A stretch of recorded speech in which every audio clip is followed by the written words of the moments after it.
आज हम आपका जो टॉपिक वैद्युत चालन है, उस वैद्युत चालन में हम लोग आज चर्चा करेंगे ओम के नियम की और अनुगमन वेग के आधार पर ओम के नियम की जो उत्पत्ति है वो किस प्रकार से होती है, इसके विषय में चर्चा करेंगे। साथ ही साथ में विशिष्ट प्रतिरोध और विशिष्ट चालकता के बारे में भी हम लोग चर्चा करते हैं। चलिए, तो आज हम लोग शुरुआत करते हैं वैद्युत चालन में। और वैद्युत चालन में आज की क्लास का आरंभ करते हैं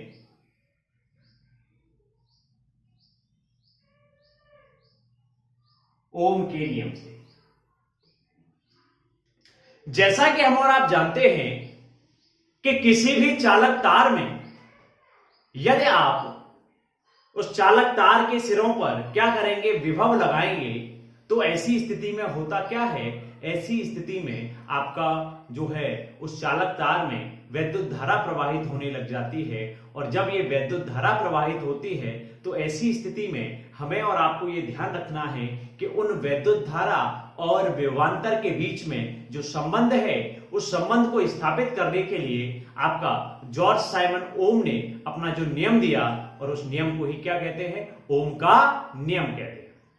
ओम का नियम के जो स्थिति है वो क्या है कि ओम का नियम कहता है कि यदि किसी भी पदार्थ की भौतिक अवस्था में परिवर्तन न किया जाए, अगर हम किसी चालक पदार्थ के बारे में बात करते हैं और अगर हम कहते हैं कि भौतिक अवस्था का मतलब है जो हम महसूस कर सकते हैं। आपने देखा होगा कि किसी तार को यदि आप गर्म करेंगे और जब आप उसको छुएंगे तो ऐसी स्थिति में क्या होगा, वो आपको गर्म या ठंडा महसूस होगा। गर्म किया है तो गर्म महसूस होगा। तो ये क्या है, ये आपकी भौतिक अवस्था है।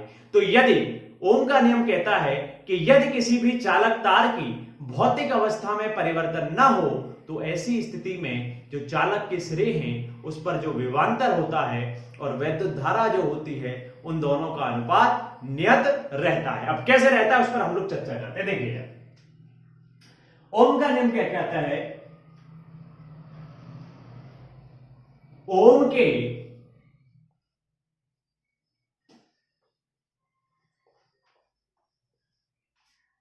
नियमानुसार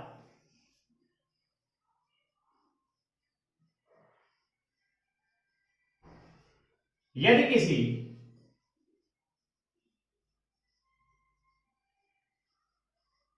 चालक तार की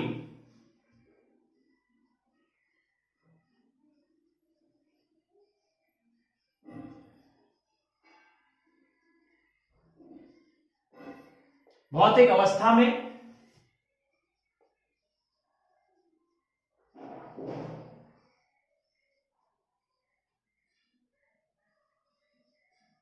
परिवर्तन न हो तो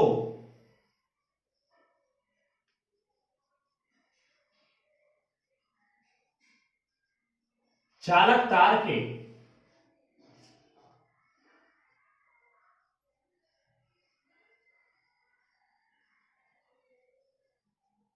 सिरों के मध्य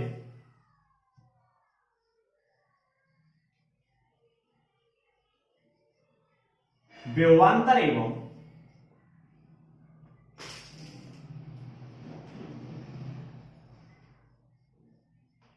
प्रवाहित धारा का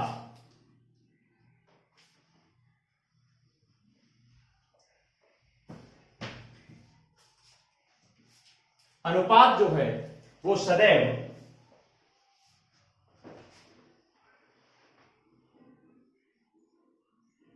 नियत रहता है। अगर हम इस चर्चा के बारे में बात करें, इसको अगर लिखें तो V/I इज इक्वल टू हो गया आपका नियतांक, और ये जो नियतांक होता है ये बराबर होता है R के, और इसी R को हम कहते हैं वैद्युत प्रतिरोध। जैसा कि हम और आप जानते हैं, हमने क्या देखा, हमने देखा कि ओम का जो नियम है, ओम का नियम ये कहता है कि यदि किसी चालक तार की भौतिक अवस्था में परिवर्तन न हो तो चालक तार के सिरों के मध्य विभवांतर और उनमें प्रवाहित धारा का जो अनुपात होता है वो सदैव निश्चित रहता है या नियत रहता है। अगर हम संकेतों के रूप में लिखें तो लिखेंगे कि V upon I is equal to नियतांक, और यहां पर जो नियतांक है वो क्या है, R है। R को कहा जाता है वैद्युत प्रतिरोध। वैद्युत प्रतिरोध के बारे में हम बता चुके हैं कि वैद्युत प्रतिरोध का मात्रक होता है आपका ओम। और एक चीज और आपको ध्यान रखनी है कि वैद्युत प्रतिरोध क्या है, कि किसी भी पदार्थ का या किसी भी चालक का वह गुण जिसके कारण वो धारा प्रवाह का विरोध करता है उसको हम क्या कहते हैं, वैद्युत प्रतिरोध कहते हैं। और आपको एक चीज ध्यान रखनी है कि ओम के नियम के लिए, ओम का नियम केवल जो धातु हैं उन चालक धातुओं पर ही कार्य करता है। ठीक है, अब हम लोग जो चर्चा करेंगे वो चर्चा करेंगे कि आपको ये बताना है कि ओम के नियम की अनुगमन वेग के आधार पर जो व्याख्या है वो किस प्रकार से, या अनुगमन वेग के आधार पर हम ओम के नियम की व्युत्पत्ति किस प्रकार से करते हैं, इसके बारे में हम लोग चर्चा करते हैं।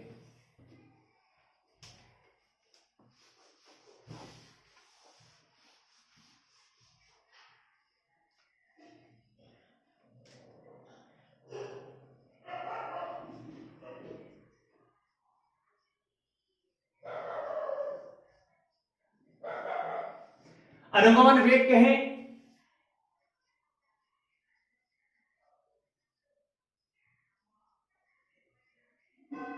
या कहें अपवाह वेग,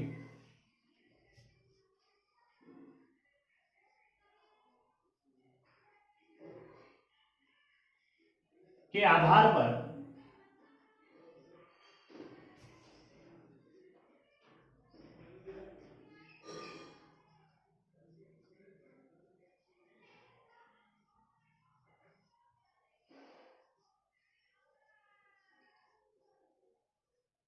ओम के नियम की जो व्युत्पत्ति किस प्रकार से होती है उस पर हम लोग चर्चा करेंगे।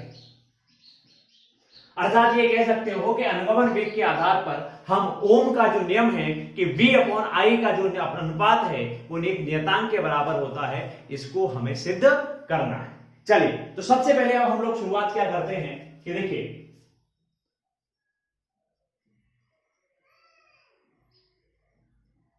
माना कोई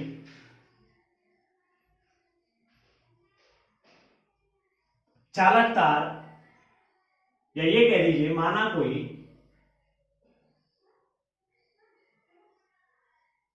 L लंबाई का क्या है, चालक तार है। अगर हम क्षेत्रफल के बारे में बात करें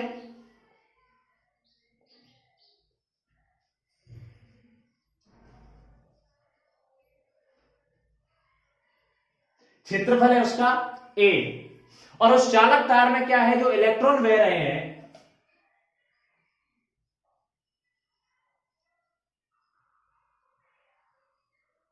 प्रति एकांक आयतन में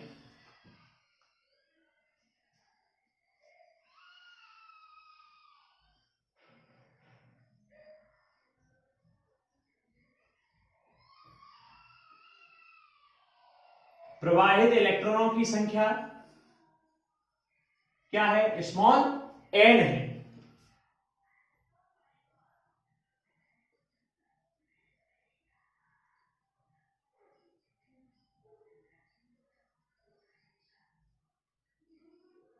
इलेक्ट्रॉन का आवेश जैसा कि हम और आप जानते हैं E से प्रदर्शित किया जाता है, तथा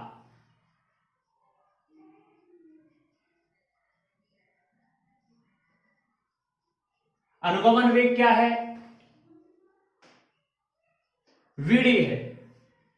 जब चालक तार है तो क्या हुआ,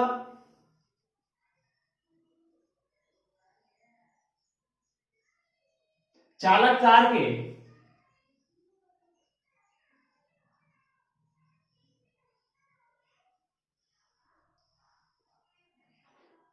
सिरों पर यदि विभवांतर के बारे में बात करें तो वो है आपका V, तथा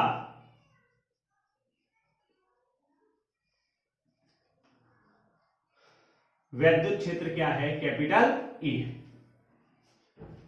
जाहिर सी बात है, कोई चालक तार है जिसकी लंबाई L है, क्षेत्रफल उसका A है, प्रति एकांक आयतन में प्रवाहित इलेक्ट्रॉनों की संख्या n है, इलेक्ट्रॉनों का आवेश स्मॉल e है, अनुगमन वेग vd है और चालक तार के सिरों पर विभवांतर क्या है, v है। और ये वही विभवांतर है जिसके कारण आपकी प्रवाहित धारा, जो धारा प्रवाहित हुई है वो धारा प्रवाहित कितनी है, I है। इसको लिख देते हैं विभवांतर v तथा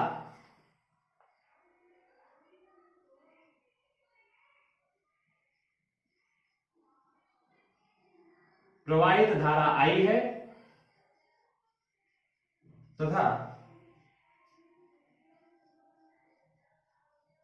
उत्पन्न वैद्युत क्षेत्र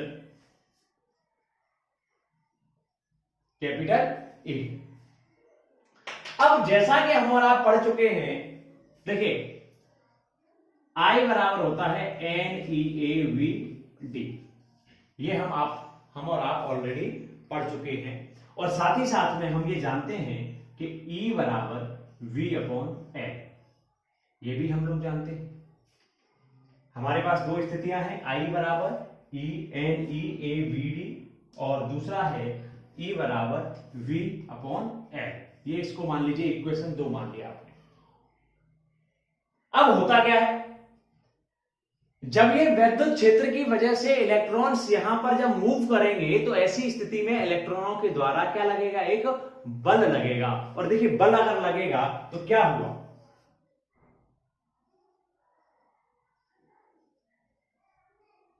इलेक्ट्रॉन पर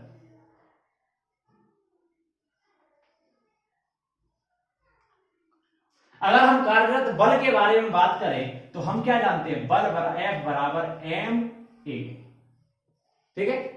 और इसी के साथ में यदि हम आवेश के संबंध में बात करते हैं तो ऐसी स्थिति में F बराबर होता है QE, होता है या नहीं होता। इसका मतलब अगर हम कहें तो लिख सकते हैं ma बराबर Q होता है इलेक्ट्रॉन का आवेश। और यहां पर हम लोग जो चर्चा कर रहे हैं वो एक इलेक्ट्रॉन के बारे में चर्चा कर रहे हैं और हम जानते हैं Q बराबर Ne कैपिटल E, Q बराबर Ne होता है। अब देखिए यहां पर इलेक्ट्रॉन कितना है, एक इलेक्ट्रॉन है, तो Ma बराबर क्या हो गया, स्मॉल e कैपिटल E। और यहां से यदि हम त्वरण के बारे में बात करें तो क्या होगा, small e capital E upon m। ये हो गया आपका इक्वेशन नंबर 3। मन में विचार आया कि भाई ये बताइए कि हमने यहां पर त्वरण निकाला क्यों। अगर हम उस त्वरण निकालने की स्थिति के बारे में चर्चा करें तो हम और आप क्या जानते हैं कि जब इलेक्ट्रॉन अपने वेग से बढ़ेंगे तो क्या होगा, उस चालक में उपस्थित धनायनों से टकराएंगे। और जब धनायनों से टकराएंगे तो ऐसी स्थिति में टक्करों में कुछ ना कुछ समय लगेगा। टक्कर के पश्चात उनका वेग में परिवर्तन होगा और वेग में परिवर्तन होगा तो त्वरण भी परिवर्तित होगा। जैसा कि हम और आप जानते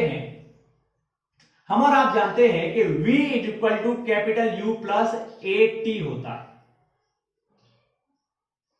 हमने जैसा कि कहा कि यहां पर जो इलेक्ट्रॉनों की संख्या है वो कितनी है, n है।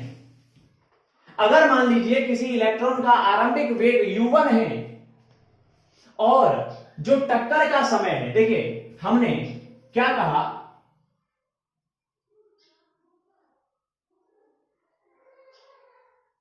मान लीजिए टाउ है। अगर पहला इलेक्ट्रॉन टकरा रहा है तो टाउ 1 हो गया, दूसरा इलेक्ट्रॉन टकरा रहा है तो टाउ 2 हो गया, तीसरा इलेक्ट्रॉन टकरा रहा है तो टाउ 3 हो गया। और यहां पर इलेक्ट्रॉनों की संख्या क्या है, n है। इसका मतलब अगर nवां इलेक्ट्रॉन टकरा रहा है तो Tn हो गया। इसी प्रकार से पहले अगर इलेक्ट्रॉन का ऊष्मीय वेग या जो आरंभिक वेग है अगर U1 है तो दूसरे वाले का U2 होगा, तीसरे वाले का U3 होगा, चौथे वाले का U4 होगा। और इसी प्रकार जो nवां आएगा इलेक्ट्रॉन उसके लिए जो हमारा वेग होगा वो होगा आपका UN होगा। ठीक है, अब चलिए बढ़ते हैं थोड़ा सा आगे। अब देखो है क्या, तो क्या हुआ, Vd जो होगा, ये जो वेग होगा ये वेग किसके बराबर होगा, ये इलेक्ट्रॉनों के अनुगमन वेग के बराबर होगा। जैसा कि हम और आप पढ़ चुके हैं कि जब भी इलेक्ट्रॉन टक्कर के पश्चात जिस वेग से गति करते हैं उसको क्या कहते हैं, अनुगमन वेग या प्रवाह वेग कहते हैं। तो ये जो वेग होगा ये क्या होगा, ये होगा n इलेक्ट्रॉनों का औसत वेग। तो क्या हुआ, Vd बराबर U1 या V1 plus V2 plus V3 and so on Vn upon capital N।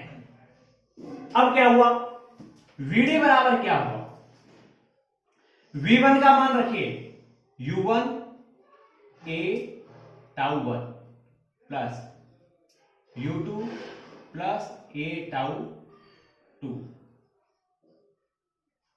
Plus U3 plus A tau 3 and so on. कहां तक हो गया, UN plus A tau N upon. जैसा कि हम और आप जानते हैं कि जब इलेक्ट्रॉन्स गति कर रहे हैं तो ऐसी स्थिति में क्या होगा, इनका जो आरंभिक वेग होगा, आरंभिक वेग हमेशा शून्य होगा, क्योंकि ये क्या होंगे, ये चालक के अंदर किस अवस्था में होंगे, स्थिर अवस्था में होंगे, और स्थिर अवस्था में होंगे इसका मतलब सारे के सारे u का मान क्या होगा, आपका शून्य होगा। तो Vd बराबर क्या हो गया, A tau 1 plus A tau 2 plus A tau 3 and so on A tau n upon n। यहां से हम क्या करते हैं, Vd बराबर हो गया A tau 1 plus tau 2 plus tau 3 and so on tau n n। जैसा कि हम लोग क्या कह रहे हैं कि Vd बराबर है n इलेक्ट्रॉनों का औसत वेग। तो इसी प्रकार से ये जो tau 1 tau 2 tau 3 tau n बटे n, ये क्या हो गया, ये हो गया आपका औसत समयांतराल। टाउ हमारा क्या था, दो टक्करों के बीच में लगने वाला समय। तो यदि हम औसत लगाएंगे तो क्या होगा, औसत बराबर होता है संख्याओं का योग बटे कुल संख्या। इसका मतलब ये बराबर हो गया A टाउ के, जहां टाउ क्या है, औसत समयांतराल। अब देखिए,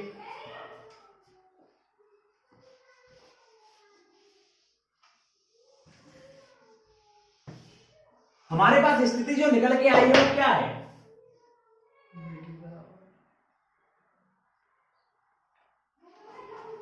या A बराबर हो गया या Vd बराबर क्या हो, लिखिए A का मान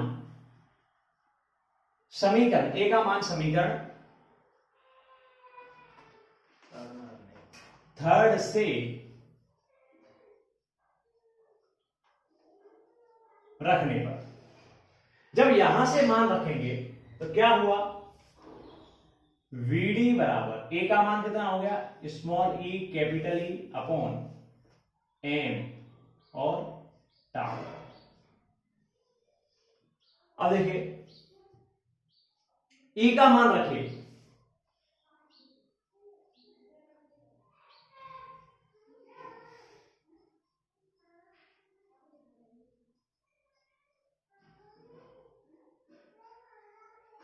अगर E का मान रखेंगे तो क्या होगा, Vd बराबर small e capital V tau m और E का मान क्या है, V अपॉन m। हमें सिद्ध क्या करना है, हमें सिद्ध करना है V अपॉन I, और यहां इक्वेशन में अभी V अपॉन I आई नहीं है। इसका मतलब क्या है कि ये जो Vd है, इस Vd का मान समीकरण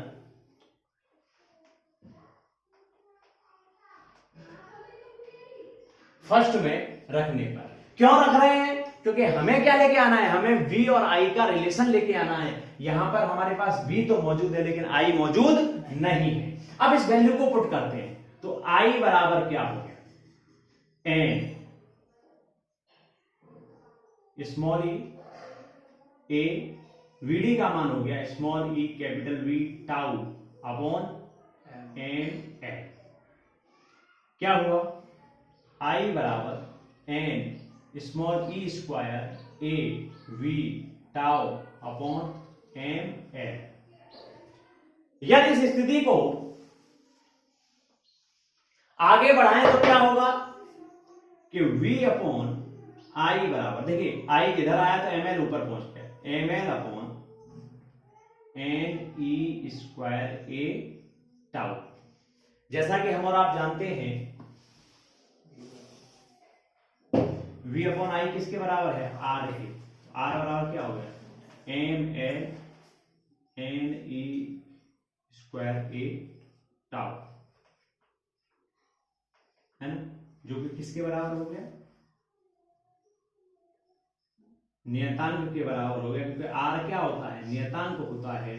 और यही आपका नियम है, ओम का नियम जो है, इस अपवाह वेग के आधार पर क्या हो गया, प्रूफ हो गया कि भाई जो अपवाह वेग है उसमें अपवाह वेग के आधार पर ओम का नियम प्रूफ हो गया कि V अपॉन आई का जो अनुपात है वो किसके बराबर होता है, एक नियतांक के बराबर होता है। अगर यहां से अगर हम एक चीज और निकालें तो हम क्या कह सकते हैं कि R is proportional to L upon A। अर्थात अगर हम किसी भी चालक तार के प्रतिरोध के बारे में बात करें तो जो प्रतिरोध होता है वो लंबाई और जो क्षेत्रफल होता है उस लंबाई और क्षेत्रफल के, लंबाई के अनुक्रमानुपाती और क्षेत्रफल के व्युत्क्रमानुपाती होता है। ठीक है, अब हम बढ़ते हैं जरा इससे आगे। इससे आगे की जो स्थिति है अगर हम लोग चर्चा करें तो क्या है, जरा उसको समझते हैं।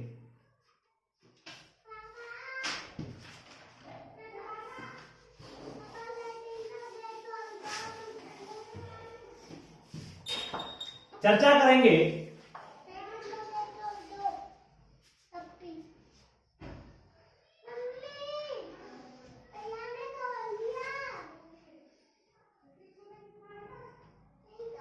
विशिष्ट प्रतिरोध।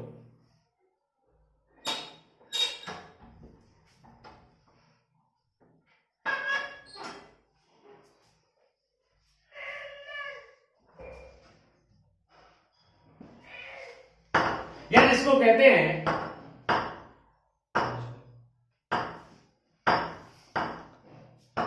विशिष्ट प्रतिरोध, या जिसको कहा जाता है स्पेसिफिक रेजिस्टेंस।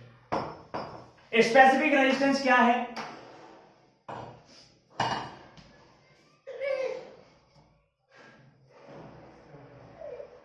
किसी चालक तार का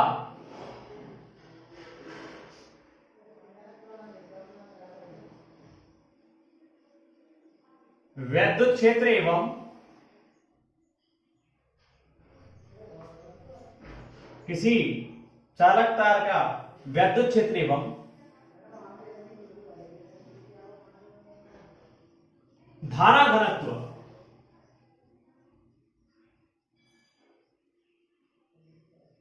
का अनुपात क्या कहलाता है,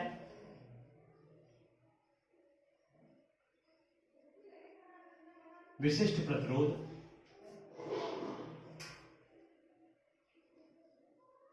कहलाता है। विशिष्ट प्रतिरोध को प्रदर्शित किया जाता है रो से।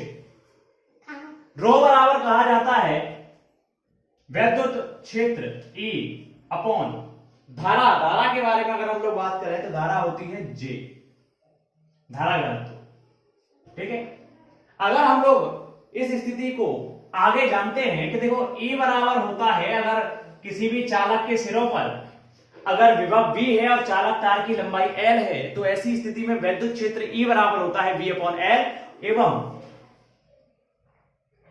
J बराबर क्या होता है, धारा घनत्व J बराबर होता है I अपॉन A। इस वैल्यू को हम क्या करते हैं, इस वैल्यू को हम इसमें पुट कर देते हैं तो रो बराबर क्या हो गया, V upon L upon I upon A। It means rho is equal to V upon I L upon A।